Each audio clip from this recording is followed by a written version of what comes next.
السلام عليكم ورحمة الله وبركاته. أشما أكم جرتو هردفتو تشانالي يوتيوبي عبد الأب برنوتا دي مواسابي والكباتي تك برنوتا أجائبا كان نمني باين يرو إيراد أف إيغا تره نو كباتي دفع جرا واسابي وني هارا إني كباتي دفع كماليني حالا كمين انتفا يدمو دندنيا أكوا متدرو إسا أرغيتا ديكان واسابي وان أجائباتي كان نو كباتي دفع وني نو كباتي دفع كون يوزر نيمي أكا نتفا يدمو دندنيو يوزر نيمي نتفا يدم نمو نمي takka fayyadamu akka sanaan booda hin dandeenye nutti agarsiisa jechuudha. Akkasuma lakkoofsa bilbilaa osoo hin fayyadami username keessan sana qofan nama feetanii haasa'uu dandeessu. Gara fuuldurattis immoo yoo WhatsAppiin sun isin jalaa haqame WhatsAppii sana username keessan qofa fayyadamuudhaanis deeffachuu akka dandeessan bal'inaan nutti agarsiisa jechuudha.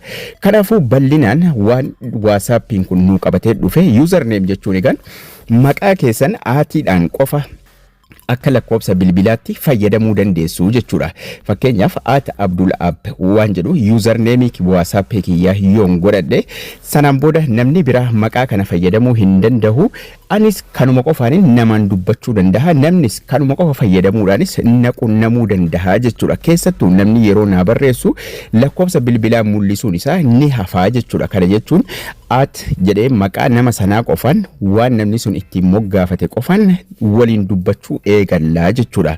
Kana jechuun username keessan akkuma TikTok yookaan immoo akkuma YouTube username keessaniin waan isin fayyadamtan san namni biraa fayyadamuu hin danda'u ID keessan tahaa jechuudha.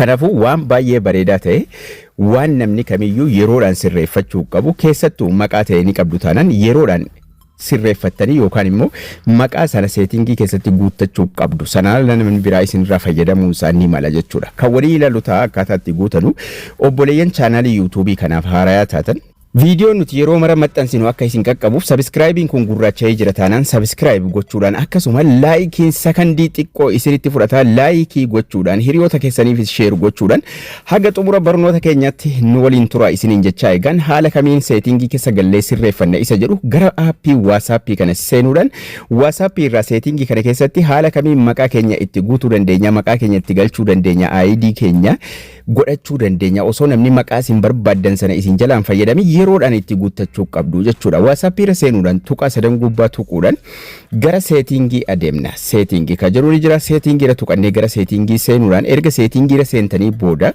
profaayiliidhuma keessa yookaan immoo maqaa keessan irra tuquudhaan kan sheer jedhu osoo hin taane profaayiliidhuma irra tuquudhaan gara fuula duraa adeemtu. Profaayilii irra tuqxanii yeroo gara fuula duraa adeemtan egaan duraan name about jedhee foonii fi liinkii qofa ture amma garuu reserved username waan jedhu asitti nuu fidee jira. Reserved username bakka jedhu kanarra tuqachuudhaan mallattoo aatiitiin jira. Mallattoo aatii sana fuula dura reserve kan jedhu sanarra tuquun gara fuula duraa deemna. Ammallee reserve isiniin jira. Sanaan booda maqaa feetan username keessan itti galfattu jechuudha. ID keessani sanaan booda namni takka waan isinitti guuttattan kana fayyadamuu hin danda'u. Yeroo feetanis immoo irraa jijjiiruu ni dandeessu. Yeroo feetanitti irraa jijjiiruu ni dandeessu. Fakkeenyaaf haala kanaan biluu bobeessuu qaba kan isinitti galchitan. Diimaa bobeesse taanaan kana jechuun namni biraa fayyadamee jira. Irra deebitanii fayyadamuu hin dandeessan yookaan immoo nama lammaffaa ta'uu hin dandeessan maqaa sanaan.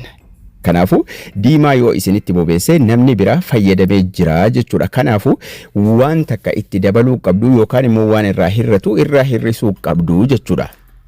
Haga inni raayitii biluu kana isinii bobeessutti sirreessuu qabdu. Akkasuma walirraa siqsuu hin qabdan walitti buttanii yookaan immoo walitti siqatee barreeffamuu qaba jechuudha. Fakkeenyaaf maqaa keessaniif maqaa abbaa yoo ta'e walumatti siqatee barreeffama.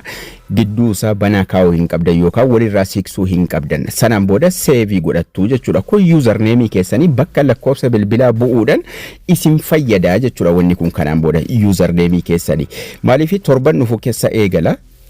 Username qofaan osoo lakkoofsi bilbilaa keessan hin mul'atin nama feetanii haasa'uu dandeessu. Yeroo feetanitti sirraa jijjiiruu dandeessu. Seef gootanii duubatti deebitu. Yeroo irraa jijjiiruu feetanis asuma profaayilii keessan jala dhufuudhaan irra tuquudhaan edit jettu. Edit gochuudhaan change username, change reserved name kan jedhu tuquun irraa jijjiirtu jechuudha. Salphaatti yeroodhaan username keessan WhatsApp keessanitti godhachuu qabdu isiniin jechaa eegan barnoonni keenya har'aas kana fakkaata akka irraa barattan abdii guddaan qaba.